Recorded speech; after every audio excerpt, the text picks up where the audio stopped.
Representative है, इस बार बारीकी से इस पर नजर रखेंगे तो 4000 से ज्यादा टेबल और हर टेबल पर ऑब्जर्वर मौजूद रहेगा।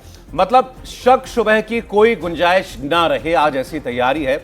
और आज की काउंटिंग में एक और खास बात रहने वाली है। आज हमेशा की तरह पोस्टल बैलेट्स की गिनती पहले होगी, लेकिन इन पोस्टल बैलेट्स की गिनती को ईवीएम के आखिरी राउंड की गिनती से पहले पूरा करना होगा। यहां भी किसी के पास कोई मौका नहीं छोड़ा गया कोई शिकायत करने का।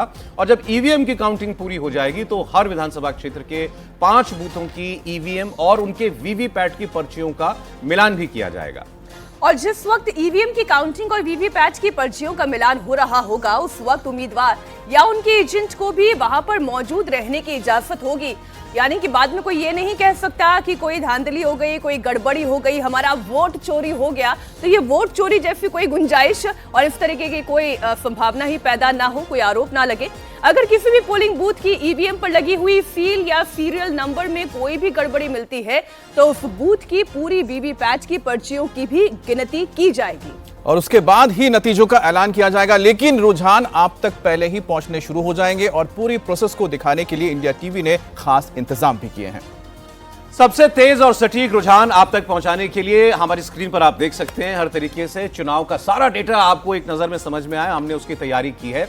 और अभी जहां आपको 0000 दिखाई दे रहा है, 8 बजे के बाद बड़ी तेजी से यहां पर नंबर और आंकड़े भरना शुरू हो जाएंगे। जैसे जैसे रुझान आएंगे इनमें नंबर्स भरने लगेंगे। हमारी स्क्रीन पर आप जो सबसे ऊपर टैली चल रही है वहां पर आप एक एक पार्टी का रुझान और सीटें जो हैं वो लिखी हुई देख पाएंगे। बॉटम मतलब स्क्रीन के नीचे हर अलायंस के खाते में जा रहे रुझान और नतीजों के नंबर्स आप देखेंगे।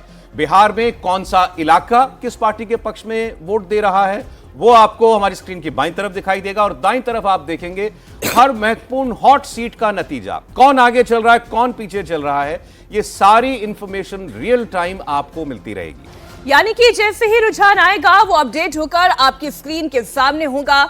हमारे साथ स्टूडियो में एक्सपर्ट्स का बड़ा पैनल रहेगा जो इन रुझानों का सटीक विश्लेषण और आकलन आप तक पहुंचाएंगे।